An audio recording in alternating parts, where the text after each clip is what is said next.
Hello everyone, நான் உங்கள் சிராஜ். நாம் இன்றைக்கி சண்டேயில் ஜாலியாக இருப்போம். ஸோ இந்த நேரத்தில் உங்களுக்கு வருத்தமான செய்தி ஒன்று சொல்லவா?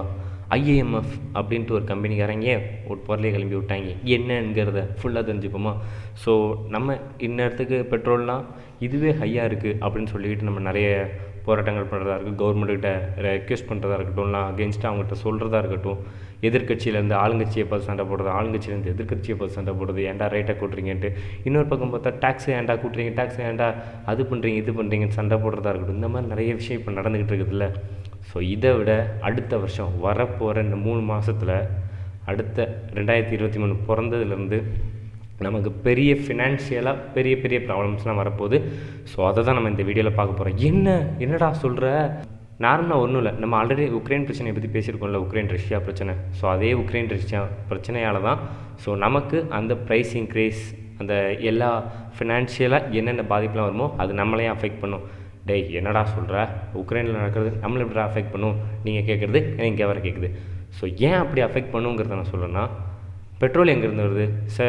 நம்ம எக்ஸ்போர்ட் பண்ணுறதா இருக்கட்டும், நமக்கு இம்போர்ட் பண்ணுறதா இருக்கட்டும், பல கண்ட்ரிகள்லேருந்து தான் வரும். ஏன்னா நம்ம நம்மளாவே, அதாவது தமிழ்நாடு, இப்போ தமிழ்நாடு எடுத்துக்கிட்டோம்னா இங்கேருந்து காஷ்மீருக்கு அரிசி போகும், அங்கேருந்து ஆப்பிள் வரும், அதே மாதிரி கோதுமை இங்கேருந்து வரும் தெலுங்கானா, ஸோ மகாராஷ்டிரா அந்த சைட்லேருந்து வரும், மும்பையிலேருந்து நமக்கு எக்ஸ்போர்ட் பொருள்ஸ் வரும். ஸோ பர்ஃப்யூமாக இருக்கட்டும், எலக்ட்ரானிக்ஸ் ஐட்டமாக இருக்கட்டும், எல்லாமே வெளியேருந்து இம்போர்ட் பண்ணுறதா இருக்கட்டும், இங்கேருந்து எக்ஸ்போர்ட் பண்ணுறதா இருக்கட்டும். ஸோ இந்த மாதிரிலாம் இருக்குதுல்ல, அந்த எல்லாமே கட் ஆகும். எப்படிடா சொல்கிறேன்? இப்போ தான் நம்ம ஊர்லேயே நிறைய தயாரிக்க ஆரம்பிச்சிட்டாங்களே. இப்போலாம் சாம்சங்கே பாக்ஸான்னு சென்னையில் ஒரு பிளான்ட் வச்சுட்டாங்க. ஸோ அப்படிலாம் இருக்கும்போது நமக்கு எப்படி விலை கூடும்? நமக்கு விலை குறைய தானே செய்யணும் அப்படின்னு நீங்கள் கேட்கலாம். ஸோ ஏன் அப்படி கூடுன்னா, ஃபர்ஸ்ட் ஆஃப் ஆல் நீங்கள் யோசிச்சு பாருங்களேன், அதோட உதிரி பாகங்கள் இருக்குல்ல, அதில் உள்ள மெட்டல்ஸ் இருக்குல்ல, மெட்டீரியல்ஸ், இது மைக்ரான் அளவுக்குள்ள மைல்டுட்டான மெட்டீரியல்ஸ் எல்லாம் எங்கேருந்து வருது? அதெல்லாம் நம்ம கண்ட்ரியில் கிடைக்கிறதில்ல, நம்ம அதை எக்ஸ்போர்ட் பண்ணி தான் ஆகணும். ஸோ அங்கேருந்து அதை எக்ஸ்போர்ட் பண்ணும்போது மேபி ஒரு சின்ன ஒரு பர்டிகுலர் மெட்டல் ஆஃப்ரிக்காலேருந்து கிடைக்கணும் வைங்களேன், ஆஃப்ரிக்காலேருந்து கிடைக்கும். ஸோ அந்த ஆஃப்ரிக்காலேருந்து வர்ற அந்த மெட்டலை இங்கே கொண்டு வரணும். அங்கேருந்து ஷிப்பிங் சார்ஜு, இங்கேருந்து இது இம்போர்ட் சார்ஜு, டேக்ஸு. ஸோ ஒவ்வொரு பொருள் வரணுன்னாலும் இந்தியாவுக்குள்ளே வரணுன்னா டேக்ஸ் போட்டு தான் வரும். ஸோ நீங்கள் உங்களுக்கு டேக்ஸை பற்றி நான் சொல்ல தேவையில்ல. டேக்ஸுங்கிறது ஒவ்வொரு பொருளுக்கும் கவர்மெண்ட் விதிக்கிற ஒரு வரி. ஏன்னா இப்போ நம்ம ஹைவேல போனால் டோல்கேட்டில் நம்ம டோல் பே பண்ணுறோம். ஸோ இதே மாதிரி நம்ம ஒரு ஹோட்டல் போனோம்னா அங்கே ஒரு பே இருக்குது, அதாவது ஜிஎஸ்டி, எஸ்ஜிஎஸ்டின்ட்டு. இதே நீங்கள் ஒரு மளிகை கடையில் ஒரு சிப்ஸ் பாக்கெட் வாங்கினாலும், ஒரு ரூபா இல்லை 50 பைசா சாக்லேட் வாங்கினா கூட அந்த கவரில் ஜிஎஸ்டிலாம் எல்லாமே இன்க்ளூடட்னு போட்டிருப்பாங்க. ஏன்னா அந்த ₹1 எல்லாத்தையுமே அடக்கிடுவாங்க. ஸோ அந்த மாதிரி மார்க்கெட்டிங் பண்ணி தான் நம்மக்கிட்ட கொண்டு வராங்க ப்ராடக்ட்டை. ஸோ இப்போ ரஷ்யாவிலேருந்து நமக்கு ஒரு ப்ராடக்ட் வரதா இருக்கணும், பெட்ரோலியம் வரதா இருக்கணும், ஷெல்லுங்கிற உக்ரைனியன் கம்பெனியாக இருக்கட்டும், எல்லாமே நமக்கு பெட்ரோல் அங்கேருந்து பெட்ரோல் டீசல் எல்லாமே அங்கேருந்து டிரான்ஸ்போர்ட் பண்ணுறாங்க. ஸோ அப்படி டிரான்ஸ்போர்ட் பண்ணுற நிலமையில் நான் இப்போ பிரச்சனை ரெண்டும் முத்திக்கிச்சுன்னா, நான் முந்தையே சொல்லியிருந்தேன்ல, இப்படி டிரான்ஸ்போர்ட்டேஷன் பண்ணுற நிலமையில் அங்கேருந்து ஒரு பொருள் வர முடியாமல் போச்சு அப்படின்னா இங்கே டிமாண்ட் அதிகமாகும். அதாவது இப்போ பெட்ரோல் அங்கேருந்து மட்டும் கிடைக்குது, நம்ம பல கண்ட்ரியில் வாங்குகிறோம், அது வேறு விஷயம். பட் இதுவே ஒரு பர்டிகுலர் ப்ராடக்ட் அங்கேருந்து, அதாவது உக்ரைன்லேருந்து மட்டும் வாங்குகிறோம் அப்படின்னா அந்த ப்ராடக்ட் இங்கே வர்றதுக்கு ரொம்ப கஷ்டப்படும். ஏன்னா டிமாண்ட் அதிகமாக இருக்கும், நம்மகிட்ட தேவை அதிகமாக இருக்கும், பட் இன்கமிங் இன்புட் கம்மியாக இருக்கும். ஓகே, ஸோ இந்த மாதிரி இருக்கிற நிலமையில் அதுக்கான டிமாண்ட் ஏற ஏற ப்ராடக்டோட கவுண்ட் கம்மியாக அதோட ப்ரைஸ் இன்க்ரீஸ் ஆகும். நீங்கள் கூட முன்னாடி பார்த்துருப்பீங்க, கோவிட் டைம்லலாம் டாக்ஸியாக இருக்கட்டும், எதுவாக இருக்கட்டும், எல்லாமே ப்ரைஸ் இன்க்ரீஸ் ஆச்சு. ஸோ நம்ம ஒரு ஷாப்பில் போய் மளிகை கடையில் வாங்குறோம்னா அப்போ என்னாச்சு, நமக்கு ப்ரைஸ் டவுன் ஆச்சு. எப்படி? ஏன்னா ஸ்டாக் அவங்ககிட்ட நிறையா இருக்குது, பட் சேல் ஆக மாட்டேங்குது. பட் இதுவே இப்போ ஒரு ப்ராடக்ட் இப்போ நீங்கள் எக்ஸாம்பிளுக்கு என்ன சொல்லலாம்னா, ஃபுட்டில் என்ன சொல்லலாம், இப்போ ரைஸ் இருக்குன்னு வைங்களேன், அரிசி, நம்ம நாட்டில் முக்கியமாக சாப்பிட்றது அரிசி. ஓகே, இந்த அரிசிக்கான தட்டுப்பாடு வந்துருச்சு. ஓகே, நம்ம வெளியே இருந்தால் இம்போர்ட் பண்ணோம், அதாவது ஃபாரின்லேருந்து இம்போர்ட் பண்ணோம், இந்தியாவில் ஃபுல்லாமே இதாகிடுச்சு. ஓகேவா, டிமாண்ட் ஆயிடுச்சு. ஸோ வெளியேருந்து உள்ளே கொண்டு வரோன்னா, வெளியேருந்து உள்ளே கொண்டு வர்ற நிலைமையில் அந்த ப்ராடக்டான டேக்ஸ் அதிகமாக இருக்கும். ஏன்னா அவனுக்கு தெரியும்ல, இந்தியாவில் இப்போ ரொம்ப தேவை இருக்குது. ஸோ அதனால் நம்ம என்ன பண்ணணும், இதோட ரேட்டை ஏற்றி வச்சோம்னா அவன் கண்டிப்பாக வாங்கி தான் ஆகணும், வேறு வழி இல்லை, வேறு எவன்ட்டையும் போய் கை நீட்டிட்டு நிற்க முடியாது. அப்படிங்கிற பட்சத்தில் அவன் என்ன செய்வான், ரேட்டை இன்க்ரீஸ் பண்ணுவான். ஸோ அதனால் நமக்கு ஒரு ப்ராடக்ட் வரும்போது அந்த ப்ராடக்டோட ப்ரைஸும் இன்க்ரீஸ் ஆகி தான் வரும். ஏன்னா கவர்மெண்ட்டோட ஜிஎஸ்டி அதில் இன்க்ளூட் ஆகணும். சேம் டைம் அதோட எஸ்டிஎஸ்டியாக இருக்கட்டும், அதுக்கு ஒரு சர்வீஸ் டேக்ஸ், அதுக்கு இது கஸ்டம் டேக்ஸு. ஸோ இதெல்லாமே இன்க்ளூட் பண்ணி மொத்தமாக ஒரு டேக்ஸாக வரும்ல. ஸோ நீங்கள் இப்போ ஒரு 30 ரூபாய்க்கு 1 கிலோ அரிசி வாங்குறீங்கன்னு வைங்களேன், அந்த 30 ரூபா அரிசி நீங்கள் வாங்கப்போ 300 ரூபா கூட இருக்கலாம். ஏன்னா தட்டுப்பாடு வந்துச்சுன்னா. ஏன்னா உங்களுக்கே தெரியும் தட்டுப்பாடு இப்போ பஞ்சம்னு ஒரு வருதுன்னா அப்போ தான் நமக்கு தெரியும். ஒரு பார்லாம் நடக்குதுன்னு வைங்களேன், அப்போ வந்து அந்த கண்ட்ரியில் வந்து ஃபுட்டுக்கான இதெல்லாம் ரொம்ப எக்ஸ்பென்சிவாக இருக்கும். ஸோ இப்போ உக்ரைனில் நீங்கள் போய் பார்த்தீங்கன்னா கூட ஏன்னா ரஷ்யா என்ன பண்ணிட்டாங்க, சுற்றி அழைச்சிட்டாங்க, உள்ள ஒரு பொருளுமே வரமாட்டேங்குது. ஸோ இருக்கிற பொருளோட ரேட்டு இன்க்ரீஸ் ஆகும். ஸோ இதுதான் எல்லாமே நடக்கும். ஏன்னா வந்து ஒரு வார் டைமாக இருக்கட்டும், இல்லை ஒரு பஞ்சமாக இருக்கட்டும், இல்லை ஒரு ஃப்ளட்டாக இருக்கட்டும், எது வரனாலுமே அந்த டைமில் ஒரு ப்ராடக்ட்டோட ப்ரைஸ் வந்து கண்டிப்பாக இன்க்ரீஸ் ஆகும். ஸோ இப்போ இன்க்ரீஸ் ஆகிறது தான் அடுத்த வருஷம் எப்படின்னா, ஏன்னா இப்போ ரீசெண்ட் டைமில் வர நியூஸ் பார்த்தேன், என்னென்னா ரூமராக என்னன்னு தெரில, பட் கோவிட் வந்து மறுபடியும் சைனாவில் ஸ்டார்ட் ஆகிருக்கு. அதனால் நிறைய இடத்துல ரெஸ்ட்ரிக்ஷன் போட்டிருக்காங்க. அந்த இடத்துல வந்து நிறைய வந்து இது கவர் பண்ணி வச்சுருக்காங்க. அந்த இடத்துல ரெஸ்ட்ரிக்ட் பண்ணி எவனும் உள்ளே போகக்கூடாது, எவனும் வெளியே வரக்கூடாது அப்படின்ட்டு ரெஸ்ட்ரிக்ட் பண்ணி வச்சுருக்காங்கன்ட்டு. ஸோ மேபி வந்தால் என்ன நடக்க போகுதோ, அடுத்து இந்த உலகம் என்னென்ன பண்ண காத்திருக்கோ அப்படிங்கிற மாதிரி இருக்குது. ஸோ ஒரு பக்கத்தில் ஓகே இப்படி விட்டு போனாலுமே நம்ம என்ன பண்ணணும் அப்படின்னு நீங்கள் கேட்கலாம்ல.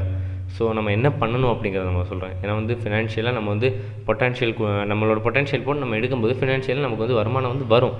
பட் அந்த வருமானம் வரும்போது நம்மளோட எஃபோர்ட் போட்டு நம்ம வந்து சம்பாதிப்போம். பட் சம்பாதிக்கிற காசுலாம் எங்கே போகணுன்னே தெரியாது. மேபி நான் உங்களுக்கு ஒரு சின்னதாக ஒரு டிப் சொல்கிறேன். நம்ம வந்து ஒரு 300 ரூபாய்க்கு ரீசார்ஜ் போடுறோன்னா அதை வந்து பாதியாக கம்மி பண்ணலாம். ஏன்னா வந்து 2 GB நம்ம போடுறோன்னா நமக்கு 1 GB போதும். யாராலையும் இன்டர்நெட் இல்லாமல் இருக்க முடியாது. ஓகே, அதை வந்து நான் அக்செப்ட் பண்ணுறேன், இன்க்ளூடிங் மீ. எல்லாராலையும் இப்போ வந்து இன்டர்நெட் இல்லாமல் சர்வை பண்ண முடியாது. அதனால் வந்து ஒர்க்காக இருக்கட்டும், இல்லை ஒரு கம்யூனிகேட் பண்ணுறதா இருக்கட்டும், எல்லாமே இன்டர்நெட் மூலமாக தான் நடக்குது. ஸோ அப்படிங்கிற பட்சத்தில் நம்ம இன்டர்நெட்டை வந்து தவிர்க்க முடியாத ஒன்றா மாற்றிட்டோம். அடிப்படையான தேவையாயிடும். உணவு, உடை, இருப்பிடம்ங்கிற லிஸ்ட்டில் இப்போ வந்து இணையதளம், அதாவது இன்டர்நெட் அப்படிங்கிற ஒன்று தேவைப்பட்டுருச்சு. ஓகே, ஏன்னா வந்து இங்கேருந்து ஃபாரினுக்கு இப்போ மெயில் பண்ணுறதா இருக்கட்டும், நீங்கள் வந்து இப்போ வந்து நிறைய பேர் பார்த்தோன்னா ஃபுல்லாமே கூகுள் பேவாக இருக்கட்டும், ஃபோன்பேவாக இருக்கட்டும், இல்லை ஆப்ஸாக இருக்கட்டும், எல்லா app, Facebook, Instagram, news paper, and then இங்கேருந்து ஒரு கம்யூனிகேட் பண்ணுறது வாட்ஸ்அப்பு, காலு. நம்மளாம் முந்தினா ஃபாரின் கால் பண்ணோன்னா பல ரூபா கெட்டி ஐஎஸ்டி பண்ணுவோம். பட் இப்போ வந்து மொபைல்லே ஐஎஸ்டி பண்ண முடியுது. அப்படிங்கிறப்போ நம்ம வந்து டெக்னாலஜிக்கெலாம் இம்ப்ரூவ் ஆகிட்டோம். ஸோ அப்படிங்கிறப்போ இம்ப்ரூவ் ஆனதுக்கப்புறமும் நம்ம வந்து கொஞ்சம் ரியலைஸ் பண்ணணும். இம்ப்ரூவ் ஆகும்போது நமக்கு வந்து காஸ்ட் அதிகமாக இருக்கும். பட் இம்ப்ரூவ் ஆகிட்டோம் அப்படிங்கிற பட்சத்தில் அந்த காஸ்ட்டோட அளவை நம்ம கம்மி பண்ண முடியும். ஏன்னா வந்து நம்மளோட லிமிட்டை நம்ம தான் செட் பண்ணணும். அவன் சொல்லுவான் 250 ரூபாய்க்கு போட்டால் 1.5 GB 28 நாளுன்ட்டு. அதே 267 ரூபாய்க்கு 1.5 GB 30 நாள்னு போடுவான். ஸோ அவன் வந்து அவனோட மார்க்கெட்டிங் இதுதான். ஒரு சிம்மை, ஒரு பொருளை வந்து கொடுக்கும்போது நீ இதுவாகும்னு கன்ஃபியூஸ் ஆகும்ல. ஸோ ஓகே 10 ரூபா தானே எக்ஸ்ட்ரா இருக்குது அப்படின்னு நீங்கள் நினைப்பீங்களே, அதுதான் அவனோட டாக்டிக்ஸ். ஸோ எல்லா பிராண்டுமே அதுதான் பண்ணுவாங்க. ஸோ நெக்ஸ்ட் இயரில் நீங்கள் என்ன பண்ணணுங்கிறத நான் ஃபர்ஸ்ட் ஆஃப் ஆல் சொல்லணும்னு சொன்னால, அது என்னென்னா ஃபர்ஸ்ட் ஆஃப் ஆல் சேவிங் பண்ணணும். சேவிங்னா இந்த சேவிங் இல்லை, உடனே நீங்கள் கலாய்ப்பீங்க. சேவிங்ஸ் பண்ணணும். நம்ம வந்து ஒரு 10,000 ரூபா வருமானம் வருதா, நான் வந்து ஆவரேஜ் மிடில் கிளாஸ் சொல்லலை, பிலோ ஆவரேஜ் மிடில் கிளாஸாக சொல்கிறேன். ஸோ அவங்களாம் மினிமம் 10,000 ரூபா சேலரி வருதா, 10,000 ரூபாயில் மினிமம் ஒரு 1000 ருபீஸ் கூட மந்த்லி நீங்கள் சேவ் பண்ணி வைக்கலாம்.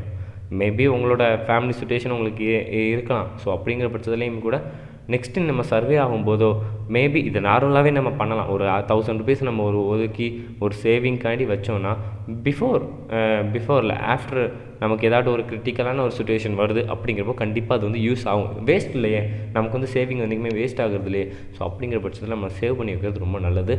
அண்ட் தென் இன்னொன்று என்னென்னா, நம்ம எக்ஸ்பென்சிவாக செலவு பண்ணுவோம்ல, பர்ஃப்யூமாக இருக்கட்டும், மேபி நம்ம வாங்குகிற ஃபுட்டாக இருக்கட்டும், நம்ம ஜங்க் ஃபுட்லாம் அவாய்ட் பண்ணுறது, நம்ம ஸ்ட்ரீட்டில் போய் சாப்பிட்றதெல்லாம் அவாய்ட் பண்ணிவிட்டு வீட்டில் நம்ம சமைச்சோம்னா அதுக்கான ப்ரைஸ் கம்மி. ஏன்னா வந்து 10 ரூபாய்க்கு நம்ம தக்காளி வாங்குவோம். இதே நம்ம 10 ரூபாய்க்கு வெளியே போனோம்னா அந்த தக்காளியை லைட்டாக புரிஞ்சு விட்டு தக்காளி சாதம் தருவாங்க. ஸோ அதனால தான் சொல்கிறேன், எல்லாருமே அமௌண்ட்டை சேர்த்து வைக்கணும். அவங்க சொல்கிறது தான். ஓகே, இவங்க வந்து யார் அப்படிங்கிறத நம்ம சொல்கிறேன். இவங்க வந்து வேர்ல்டுக்கே ஃபினான்ஷியலாக இது பண்ணி விடுங்க, க்ரோத் பண்ணுற விடுறது, அதுக்கப்புறம் அவங்களுக்கு தேவையானதை பூர்த்தி பண்ணி விடுறது, கடன் வேணும்னா கடன் வாங்கி கொடுக்கறது. ஸோ இவங்களுக்கு தெரியும், இவங்க வந்து ஒரு ப்ரெடிக்ஷன் வச்சுருப்பாங்க. எப்படின்னா இந்த கண்ட்ரி இத்தனை வருஷத்தில் இந்த க்ரோ ஆகும், இத்தனை பர்சன்டேஜ் க்ரோ ஆகும் அப்படின்ட்டு ஒரு லிமிட் வச்சுருப்பாங்க. அந்த லிமிட்டை வந்து இப்போ வந்து லாஸ்ட் இயர் கொரோனா முடிஞ்சதுக்கப்புறம் வந்து நம்ம வந்து வேர்ல்டு வந்து ரொம்ப ஃபுல்லாக நார்மலாகி மறுபடியும் அங்கேருந்து 0லேருந்து மறுபடியும் வந்துகிட்டு இருக்கோம்ல. ஸோ இப்படிங்கிற பட்சத்தில் 7.1 அப்படின்ட்டு இருந்த பட்சத்தில் இப்போ வந்து அவங்க என்ன பண்ணிட்டாங்கன்னா, இல்லை 6.8 தான் ஏறும் அப்படின்ட்டாங்க. ஸோ அவ்வளோ நமக்கு வந்து 0.4 அப்படிங்கிற மாதிரி நமக்கு தெரியும். பட் அதுக்குள்ளே அவங்க ப்ரெடிக்ஷனில் வந்து அவங்க டக்குன்னு லவ் பண்ணுறாங்கன்னா அவங்க வந்து சும்மா அர்த்தம் இல்லாமல் லவ் பண்ண மாட்டாங்கல்ல, மக்களுக்கு வெளிப்படையாக சொல்கிறாங்கன்னா சும்மா லவ் பண்ண மாட்டாங்க. ஸோ அதனால் ஏதோ ஒரு ரீசன் இருக்க போய் தான் அவங்க லவ் பண்ணுறாங்க அப்படிங்கிற அவங்க எல்லாருமே சொல்லிட்டாங்க. மக்களே எல்லோரும் உஷாராக இருந்துக்கோங்க, சேவ் பண்ணிக்கோங்க அப்படின்ட்டாங்க. ஸோ இவங்க வந்து எப்படி ஸ்டடி பண்ணுவாங்கன்னா, நிறைய ஃபார்முலாஸாக இருக்கட்டும், ஒவ்வொரு கண்ட்ரியோட எக்கனாமிக்கலாக ஃபுல்லாத்தையுமே ஸ்டெப் பை ஸ்டெப்பாக அனலைஸ் பண்ணி ஒரு ஃபுல் டேட்டாவே வச்சுருப்பாங்க. ஸோ அவங்க வந்து நம்ம நார்மலாக நம்ம மார்க்கெட்டிங் பண்ணுற மாதிரிலாம் இல்லை, அவங்க உள்ளே போய் இறங்கி என்ன ஏது உள்ளே போய் இறங்கி என்ன ஏது இல்லை என்ன இருக்குது உள்ளே, எந்த ப்ராடக்ட் எப்படி போகும், எப்படிலாம் வரும், இப்போ ஒரு ஐஃபோன் கம்பெனி இருக்குன்னா எப்படி இத்தனை வருஷத்தில் க்ரோ ஆகும், இத்தனை வருஷத்தில் எத்தனை க்ரோஸ் அச்சீவ் பண்ணும் அப்படிங்கிறத முதற்கொண்டு அவங்க அக்கு வேறு ஆணி வேறு வச்சுருப்பாங்க. ஸோ அதனால தான் நீங்கள் சேவ் பண்ணுங்கள். அதை தான் கைஸ் நான் இந்த சண்டேல உங்களுக்கு சொல்ல வந்தேன். ஸோ நாளைக்கு இன்னொரு வீடியோவில் நான் உங்களை சந்திக்கிறேன். அதுவரை உங்களிடமிருந்து விடைபெறுதுன்னா உங்களை ta ta bye, love you guys, have a good day, have a fun, cheers.